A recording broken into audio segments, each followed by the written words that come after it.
Hello and welcome to Snapcraft Office Hours number 3. This week we've got some news in the lineup and we're going to go through some tutorials and we're going to have a Q&A. So if you want to join us, then you'll need to get in our Rocket Chat channel, and that's available at rocket.ubuntu.com. Joining me this week is Kyle, who's on the Snapcraft team. Hello, Kyle. Hey, everyone. And I'm just furiously searching for my notes because I've managed to scroll away from the running order. There we go. So you can also subscribe to this channel on Twitter. We are Snapcraft.io on Twitter, and YouTube as well. We don't just publish these live video events there. We also have some tutorials and how-tos, and we're Snapcraft.io on YouTube as well. So first up this week, we've got some news. And Kyle, I understand there's been some work happening on a Ruby plugin for Snapcraft. Yeah, this is near and dear to my heart. There's a contribution by a community member. His name is James Beatty. And here, I'm gonna share my screen here real quick. So it's in pull request form right now. You'll see a huge discussion of where we're talking about the design of this, etc. Now I use Rails professionally, which uses Ruby, but that doesn't mean I know all the ins and outs of Ruby and the environment, etc. So we've managed to get a plugin that works, but we would love some more Ruby aficionados to actually give this a review and make sure it works for everyone. So I just want to give you a quick overview of how it works here. One of our test pieces of software for snapping Ruby applications is the Travis gem. Since we use Travis CI in Snapcraft pretty heavily, we use the Travis CLI to encrypt variables or files, etc., and unencrypt them in CI. So our question was, can we snap this thing? And so using I should hit the present to everyone, I suppose, huh? There we go. Using the new Ruby plugin, that looks as simple as this. Wow. You've got the Travis app here, uses the network and the home plug, and then using the Ruby plugin, you simply give it the list of gems you want installed. There are a couple of things supported here. You can give it a gem file, or rather, you can tell it to use bundler, in which case it will use a gem file and pull down all the gems you have there, which means it may work great for a Rails app. I haven't actually tried it yet, but I would love to. But for this one, it's pretty easy. You'll see you can give it a specific version of Ruby you want, and the first thing it does is it actually downloads the tarball of Ruby and compiles it. So so any version you want, you're not limited by the one in the archive. Right, nice. And this will take a little while, so I'm going to open up a new tab here. And I already have one actually built, so I'll show you what I'm talking about here.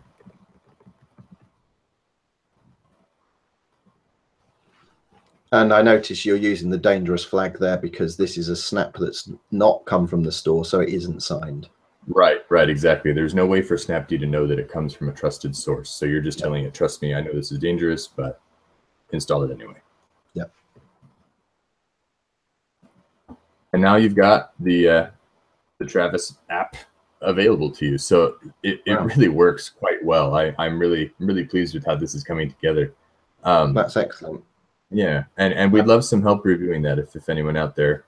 And where would be the best place for those people that are familiar with Ruby and making Ruby applications? Where would you like them to contribute their testing results? Right on the pull request would be great. Or if the pull request is already, so we're trying something new here. I'm not sure if you noticed. I'm going to cancel this. I'm going to scroll up. We maintain a backwards compatibility in Snapcraft. We don't like to break plugins, etc. But with this one in particular, we want to start landing plugins early so that people can start testing them. But we want to be able to break its API until it's actually stable, you know? Right. So I take note of this warning here. This is something we're going to try. So we may land this pull request fairly soon, even though it's not totally well tested and ready for use, just so people can use it in a release, and then you can log issues or log bugs on Launchpad against Snapcraft, or talk about it in the forum, etc. So if this has already been merged, then either the forum or a bug is great. Excellent. Excellent. I like that. So I like the fact that it builds Ruby from source there. Is that something that maybe the Python plugin might do in the future? Yeah, actually, are you familiar with PyEnv? I am. So that I've been playing with that a bit, and I love how that works. So yeah, I imagine that might be something we can support in the future. Interesting. Okay, that's great. The archive's always behind, right? Yeah. Yeah. Well, it's also nice to, you know, pin a particular version of Python as well. That's a useful feature. Oh, yes, certainly. Yeah, that's great. Right, thank you for that. So if you want to test that, go to the pull request and put your comments there, or I'm sure discussions in the forum. If you make a snap of a Ruby application, share your experiences in the Snapcraft forum, which is forum.snapcraft.io. Yeah. Now speaking of the forum, actually, the other thing we wanted to talk about this morning was the new Snapcrafters initiative. Martin, can you tell us about that a little bit?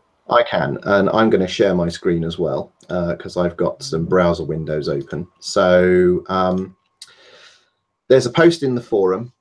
Can you see that okay? I think that's looking okay. Yep, so there's a post in the forum that introduces what Snapcrafters are. And in essence, what we have is we have a mixture of people making snaps or wanting to make snaps. Quite often projects, volunteer run, they're time constrained, they want to get their software out, they want to make snaps, they simply don't have the time and resources to focus on that. And then we have another group of people who are in the community who want to make snaps of their favorite application, but they're not quite sure what the process might be, but they want to get started. So what we've done is we've built up, we've already got a group of about half a dozen people who are really passionate about making snaps. And we've called this group of people Snapcrafters. And what they're going to be doing, what they have done, in fact, is there's a GitHub repository. So it's github.com/Snapcrafters. There's a pinned repository there called Fork and Rename Me. And I'll come to that in a minute. That's the process for you to create a snap and contribute it to this Snapcrafters effort. And this might be because there's a really great piece of software out there that you want to create a snap for, or that you're working with an upstream project and you want to help bootstrap their efforts to create a snap.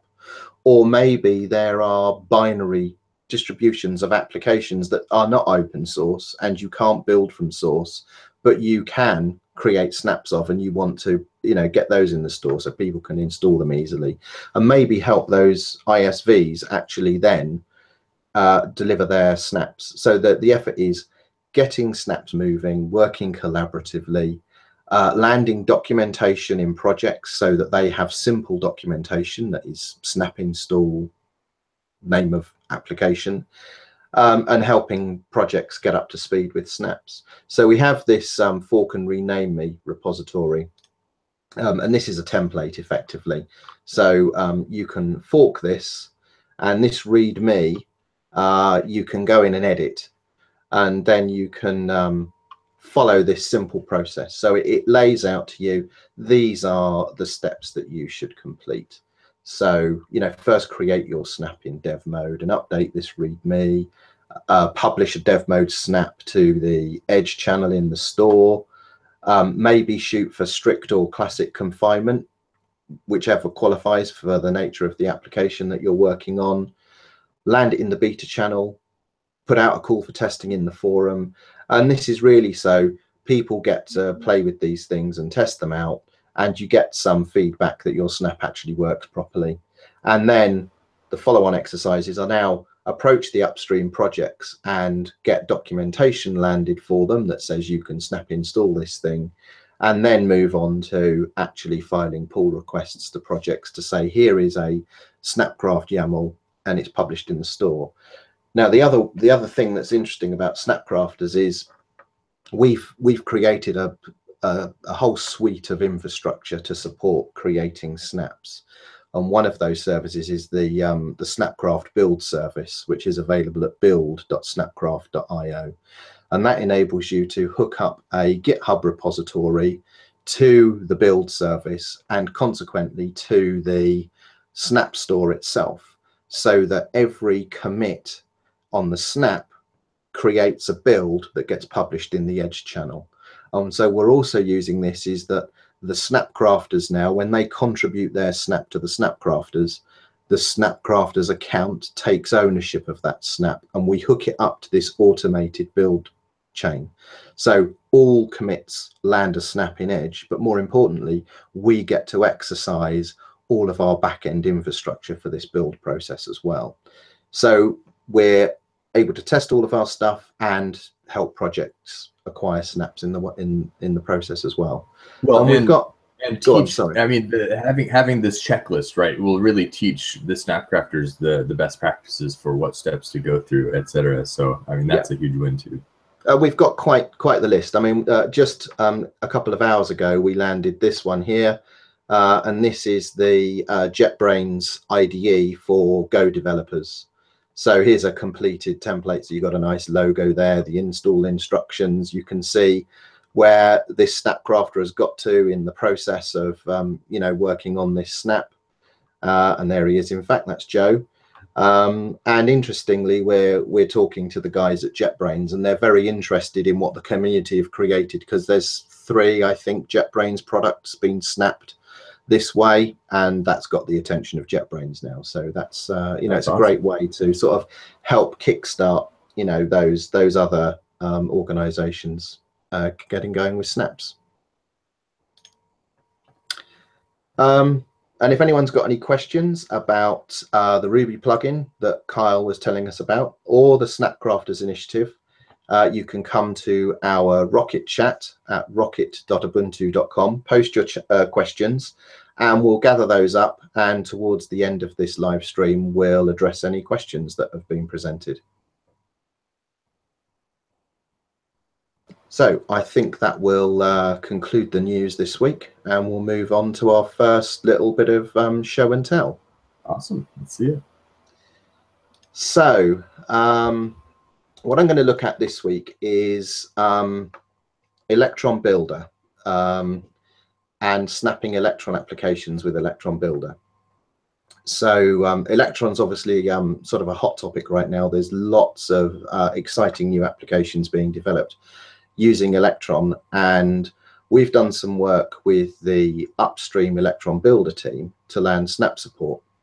So electron-builder is a project that enables you to create installers for electron applications cross-platform. So on macOS, it will create you DMGs, and on Windows, it will create you MSI installers.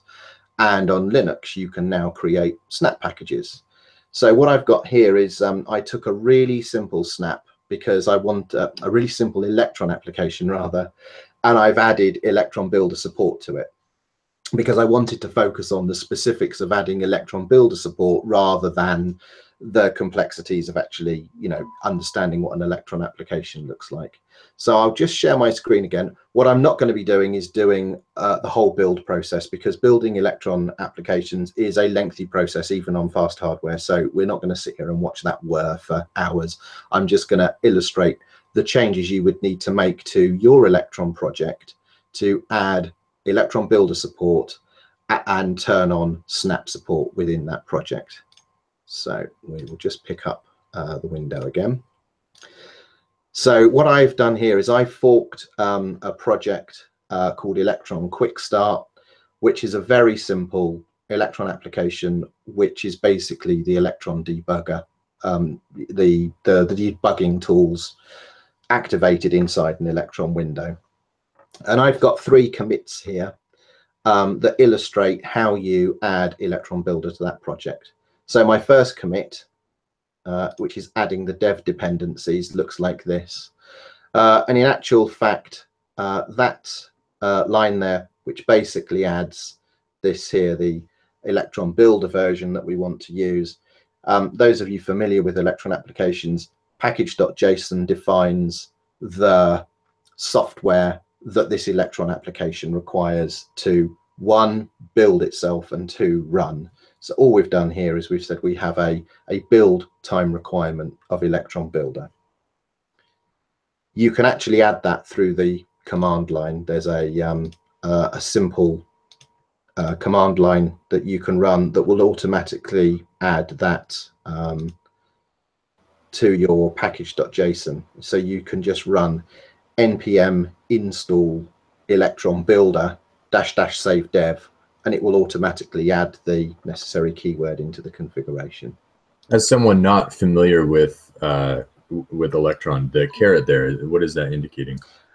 This will say this version or better. All right, that's what I figured. And the tilde is just this version, or approximate a minor version? Okay. So. Yeah. And then the next commit is adding the snap build configuration. So what we do here is a couple of things. We're adding a new command. This is the dist stanza where we're going to run a build. And then we define what a build does. And this is basically, build is a stanza that's understood by electron-builder.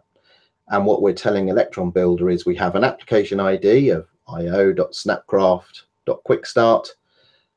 When we're building on the Linux target, the Linux platform, it should create a snap. And that's really all that's required, because what electron-builder will do at this point is when it's running on a Linux host, it will say, aha, right, now we need to make a snap. It will automatically scaffold out for you a snapcraft.yaml with all of the necessary build and stage packages and interfaces already defined. Without providing any other options, this is going to create a dev mode snap, so we don't have to deal with confinement at this point. And once it's scaffolded out that Snapcraft YAML, it will then just run Snapcraft, and it will automatically run all of the necessary steps to construct the Electron application and then snap it up. And at the end of that process, you have a snap that you can install. And then the very last commit I've got here is, because I know this is a simple snap, I then just added a snap stanza to actually say, we'll set the grade as stable, we'll strictly confine this, and we'll add a summary line. So that takes care of... What options are exposed there, by the way? Quite a few. On the electron-builder wiki, they have a whole section about the options that you can expose to the different build targets.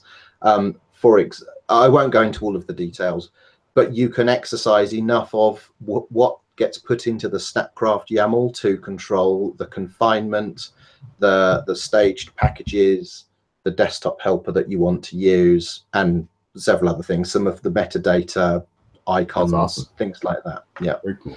But by default, it generally does the right thing. You don't need to do a whole lot to the package JSON to exercise it to do the right thing. It does the right thing by design. I see we've got some questions there on this. I'm wondering if we should cover some of these now, or I think we'll come back to these towards the end, because there's several questions there, and we'll need some time just to read them all. And that's electron-builder in a nutshell. So if you've got an Electron application and you're not using a build system, electron-builder is very good.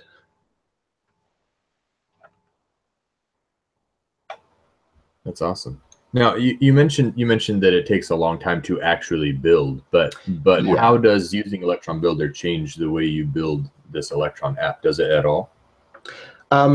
No, if you're already familiar with actually building an Electron application, nothing really changes. It's running the same commands that you would run. It just happens to manually. It just wraps all of those up and executes them automatically for you. Yeah. So yeah, underneath it's using npm or yarn. It's using your packages.json. It's doing all of the same steps that you would ordinarily do. And that's true for a lot of ways that Snapcraft runs. You know, Snapcraft isn't replacing the tools that you're familiar with. You know, in your Ruby plugin example, it was using gem to pull in the dependencies, because Ruby developers are familiar with that tool and that's how you get dependencies. And the same is true of the Python plugin, for example. You're able to exploit all of the things that you would expect to have available to you, things like pip and setup.py and requirements files. So Snapcraft doesn't aim to replace any of those. It builds on top of the rich set of tools that those languages already have. Right. And I've got a follow-on piece, which is kind of related, and it's about desktop helpers. I know there are people in the community that are snapping desktop applications, and there's some things called desktop helpers which help improve the integration of the snap with the desktop. And I was just going to talk briefly about what those desktop helpers are, what they do, and how you take advantage of them. And I was actually going to use another Electron application by way of example, because this also gives us an insight to a couple of other features of Snapcraft that people might not be aware of. So through our Snapcrafters initiative, we have a snap of Simple Note. So I'm looking at the Snapcraft YAML for that here now. And any of you that are familiar with Snapcraft files, you'll see the top section is just the usual metadata you'd expect to see in a project.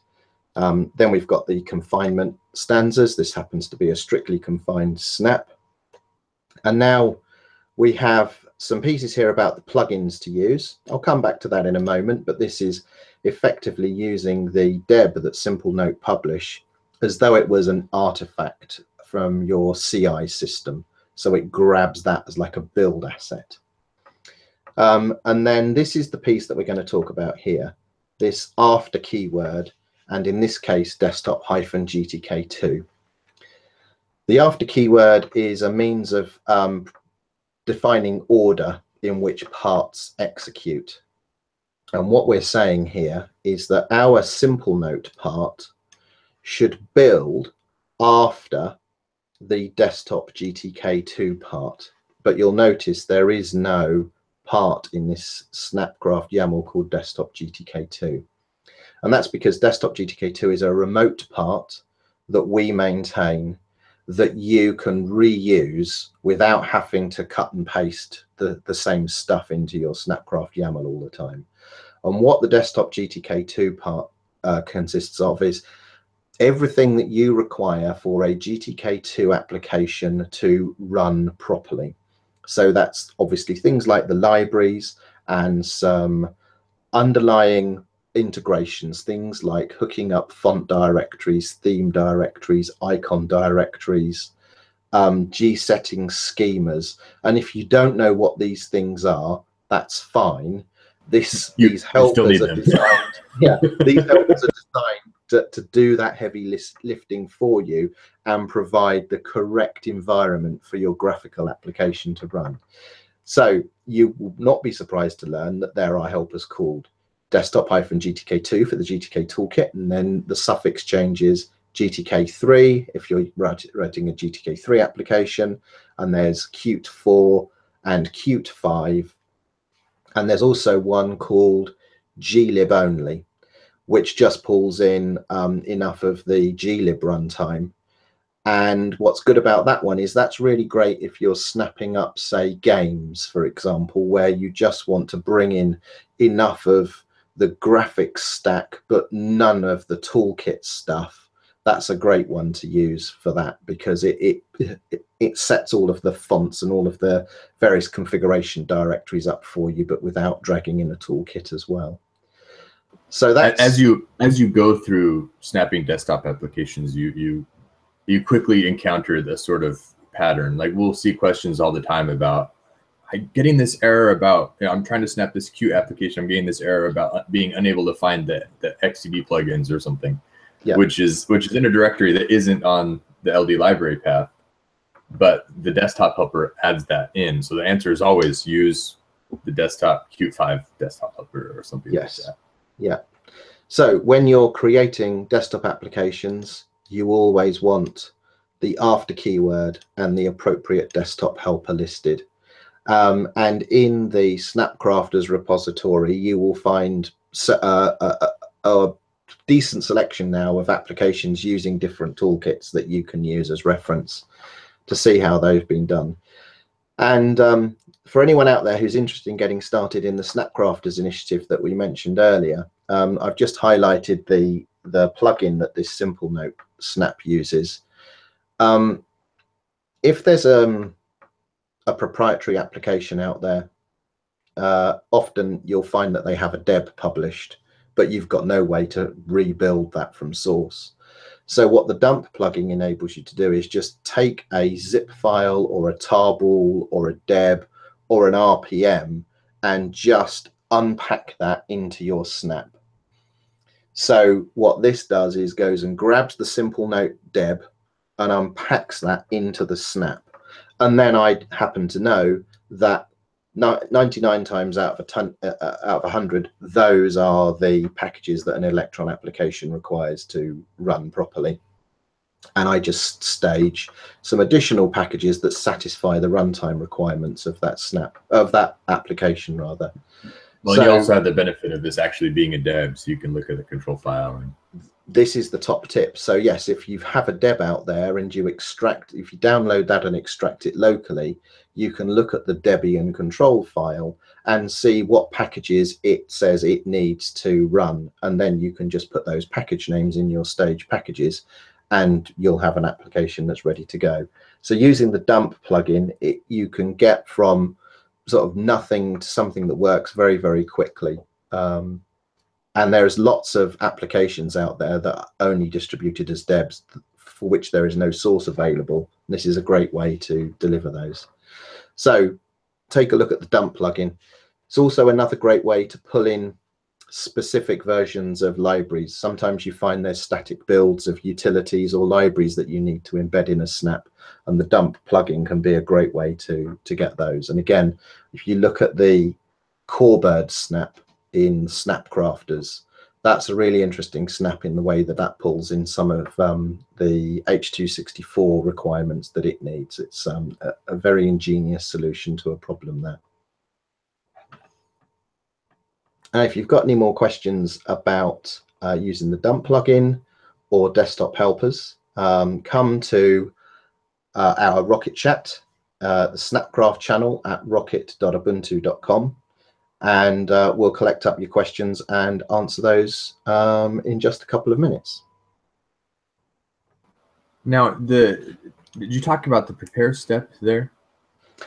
I didn't. I can re-show. We should cover that real quick. I think that's interesting. Okay. So, if I got that window, share. There we go. So what Kyle is referring to here is in fact, I'll highlight the comment as well. So I use the prepare keyword in this part. There are several of these keywords. There is prepare, install, and build. Mm-hmm. And what that enables us to do is then execute shell commands at different stages of the build process. So what I'm doing here is the deb of Simple Note just has an icon reference in its desktop file that says icon equals Simple Note, and that when the snap is unable to resolve where that Simple Note icon lives. So I just run in the prepare stage a inline sed edit to fully expand the path to where that Simple Note icon lives to edit the desktop file, so that when this snap gets created, the desktop file has a specifically referenced path to the icon it needs to display the correct icon in the menus and what have you. Now, is that looking on this in the system path there? I mean, that looks like an absolute path. It does, but what happens is that Snapcraft actually knows I'm snapping a thing and I need to add the snap prefixes, so you don't need to worry about that. You're just dealing with the paths that you understand. And Snapcraft will automatically do the extra work to reference those appropriately. I actually realize that. Yeah, so yes. I just want to give a more generic description of this because I think it is something that people find generally useful. We've talked about this in past office hours, but every part in Snapcraft when it's creating the snap goes through a number of steps, right? It pulls the source, it builds them, it stages them, and then primes them, and finally turns that into a snap. The build step is interesting because if we're talking, let's pretend it's just a makefile based system, right? Then it'll run make in the build step, and then it'll also run make install in the build step. Well, sometimes maybe make install doesn't do what you want, or maybe the entire build step of the plugin you're using doesn't do what you want. That's where the prepare, build, and install keywords come in handy. Prepare runs right before build, so you can do tweaks like what you did, and then it'll be installed along with it. Build actually replaces the plugin build altogether, so it won't run make and make install in my example, but it could be CMake as well, right? And then install runs after the build step, so you can install extra stuff that wasn't installed with the default rules, that type of thing. Yeah. So that's pretty handy for tweaking things just slightly. And another thing you can do with that is if you've got a build system that's exotic, that Snapcraft doesn't have a plugin for, you can use a plugin called nil, and then you can have the build step and actually create your own bespoke build process for your snap. And there are some exotic applications out there that do require you to override the build process with something more specific. Yeah, I mean, I have one that isn't exotic at all, actually. It's just CMake, but instead of running CMake, they actually wrap it in a bunch of shell scripts that are supposed to make things easier for you, but sort of make life in Snapcraft harder. And so in that case, I'll use the CMake plugin, but instead of letting CMake actually drive the build, I'll just replace the build step with the build shell script, and then it goes and does its thing. Nice. Okay, then. I think we're just going to need 2 minutes to scroll to the top of our thing here and look at some of the questions that have cropped up here. So our first question is, where can I find a list of all of the packages that come pre-installed in a snap? Imagine a snap that installs nothing. What does it have inside when it builds? Huh. I didn't quite understand the question. I asked for clarification, so I'll save you having to scroll down further. So the quick response to imagine a snap that installs nothing, what does it have inside when it's built, is nothing. It contains nothing. It contains the meta directory that makes it a snap, but it has nothing inside it. Now that's confusing initially because you still have access to all these libraries and stuff. Where are those coming from? It's because any snap that you install executes within a context of the core snap. The core snap has a bunch of libraries in it. And so the question was really, what is in the core snap so that I know what I don't have to include in my snap? Right. And the answer to that question is a little complicated. Because the core snap is built from our basic rootfs, and we have a manifest for that, but then it's a lot of stuff is factored out of that. I'm not sure we really have a nice list of everything that's in there. We don't have a list. I actually asked this question a few weeks ago. I was going to go and look at this build process here and do this.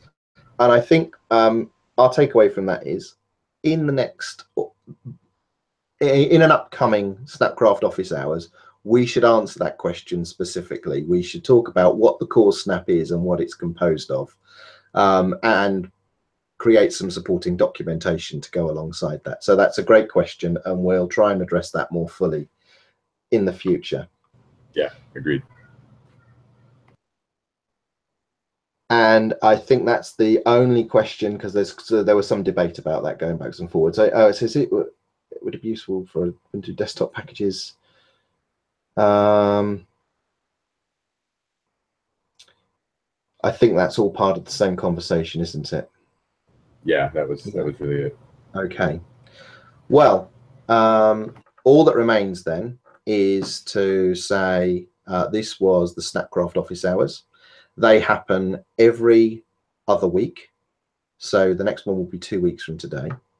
Well, it's typically Friday, right? Or it's that's a good point. It is typically a Friday, and today is Monday. That was my bad, by the way, everybody. It wasn't you specifically, was it? It was your ISP. Yes. I have Charter, and it disappeared 10 minutes before we went live. Apparently, it went out all over town. The next Snapcraft Office Hours will be on the 4th of August, Friday the 4th of August, at around 1500 UTC. And if you want to follow what's going on with Snapcraft, then subscribe to our Twitter feed, which is Snapcraft.io. You can also subscribe to this channel, which is YouTube. Snapcraft.io is the channel name. And if you've got any questions about what's being discussed today, you can post them in the comments to this video, but also consider coming to our Snapcraft Discourse Forum, where the entire Snapcraft team are active. It's a great place to ask questions and get authoritative, informed answers from the people that are creating the platform. And you can join that at forum.snapcraft.io. And if you like immediate text-based communication, then we've mentioned it throughout. You can join rocket.ubuntu.com, and there is a Snapcraft channel there, and most of the team are resident there as well, and you can ask your questions and we'll help you. Quite often though, we'll end up directing you to the forum, because public conversations about the projects that you're working on and the issues you've run into or fixed, it's really great to have that in a public place so everyone can find answers and benefit from what's being talked about. And the team is so distributed time zone wise. Sometimes the person who really knows the answer to your question is never awake when you're awake. So the forum's always nice for that type of thing too. Right. Well, I think that wraps up this week's Office Hours. Thank you for coming to join us, those that are viewing live, and thank you for your questions in the Rocket chat. And we'll be back soon with more news from the Snapcraft community and some how-tos and some live Q&A. Thanks very much for joining me this week, Carl. I'll see you next time. My pleasure. All right, see you guys. Bye-bye.